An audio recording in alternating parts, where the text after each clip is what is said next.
मैं जानता हूं एलिफ, तुम बहुत अच्छी लड़की हो। यह सच नहीं हो सकता। तुम सिर्फ सबको परेशानी में देख रही हो, इसलिए खुद की कुर्बानी दे रही हो तुम। आजाद, मैं झूठ नहीं बोल रही। जो सच है मैं तुम्हें वही बता रही हूँ। तुम मेरी आंखों में देखकर भी यकीन नहीं कर पा रहे।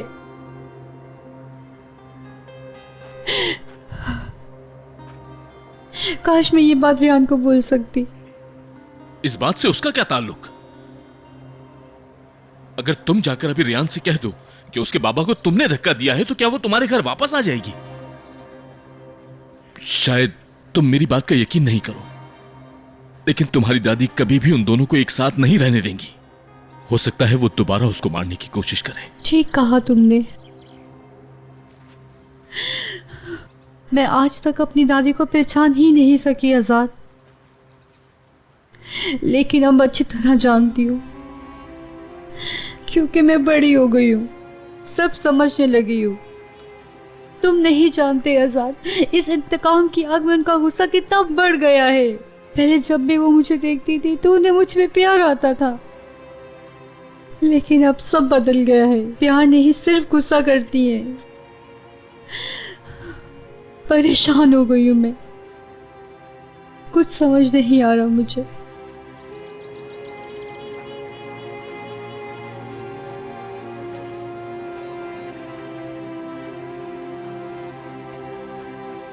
एलिफ,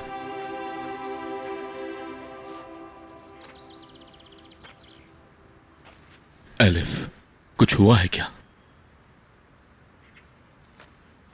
कुछ पता चला है क्या?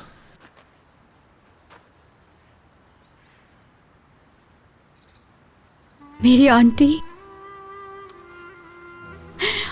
आजाद कल की ही बात है। आंटी को कुछ लोगों ने आंटी की आंखों पर पट्टी बांधी हुई थी और उन्हें रूम से बाहर निकाल रहे थे, और वो बहुत रो रही थी। दादी जान सब कुछ देख रही थी। सोचो जरा, अगर दादी जान अपनी फैमिली के साथ ऐसा कर सकती है, तो सोचो वो दूसरों के साथ क्या कुछ नहीं कर सकती। आजाद, यकीन करो, उनकी तरह बिल्कुल नहीं। आजाद, मैं बिल्कुल भी किसी को परेशानी की हालत में नहीं देख सकती। जो गुनाह मुझसे हुआ है उसकी सजा मेरे भाई को मिले, मैं ऐसा कभी नहीं होने दूंगी, कभी भी नहीं। आजाद,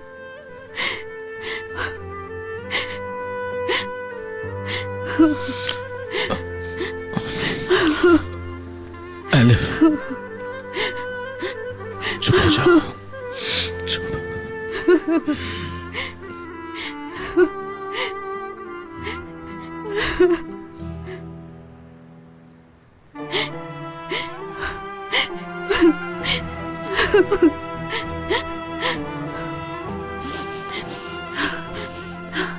मुझे अपने अंकल के पास ले चलो अभी।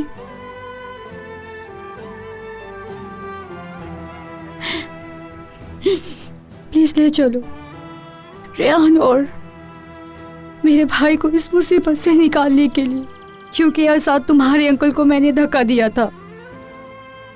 प्लीज ले चलो उनके पास।